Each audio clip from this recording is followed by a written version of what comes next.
Welcome to my channel. I'm Dr. Hampton here with Dr. Gurpreet Padda, who is a physician that's board certified in anesthesia, addiction, and interventional pain, and who for over the last 20 years has helped many of his patients regain their metabolic health. Now, he believes that the best treatment for pain is not found in a medicine bottle.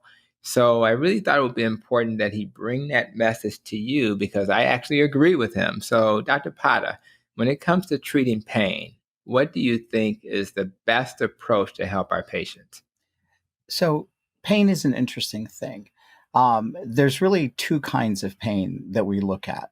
The typical kind of pain that people think of is if your foot got run over by a truck, that's going to hurt right now, and it's going to be very painful.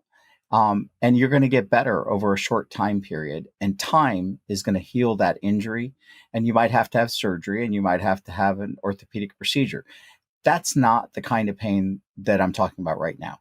The kind of pain that I'm talking about is people that have pain that outlives the duration of the injury. So they got injured, the injury healed, but they still have the pain. That's the kind of pain that the vast majority of people in the US still have. So they got injured 5, 6, 7, 10 years ago, and they had a back injury, and yet they still have pain. Those are the patients that we're talking about at this moment.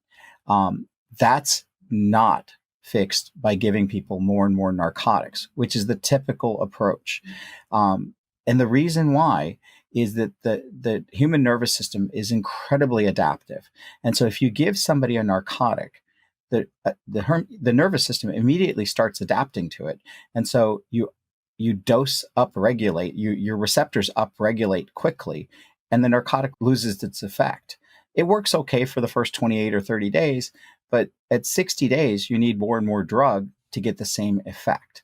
So then we have to start looking at, well, why is the patient still have the pain? Why is their symptom still there? And we've looked at this for the last 20 plus years in our clinic. And I've probably treated over 65, 70,000 patients. And what we've concluded looking at this is that it's an issue of metabolic inflammation. It's an issue of their metabolism. And what's happened in our culture, in our society, is that only 12.2% of the people that run around in the US are healthy metabolically.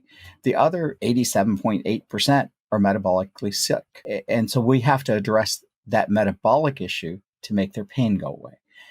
And we do this every single day. Our clinic sees lots and lots and lots of patients that have chronic pain, and the only way to fix it is to go back and fix their metabolism. It's to fix their diet. If you can't fix their diet, you can't fix their pain. And that's something that we miss as physicians. It's what we've missed in our pain societies. Wow. And metabolic health, you think about diabetes, you think about high blood pressure, you think about dementia, you think about cancer.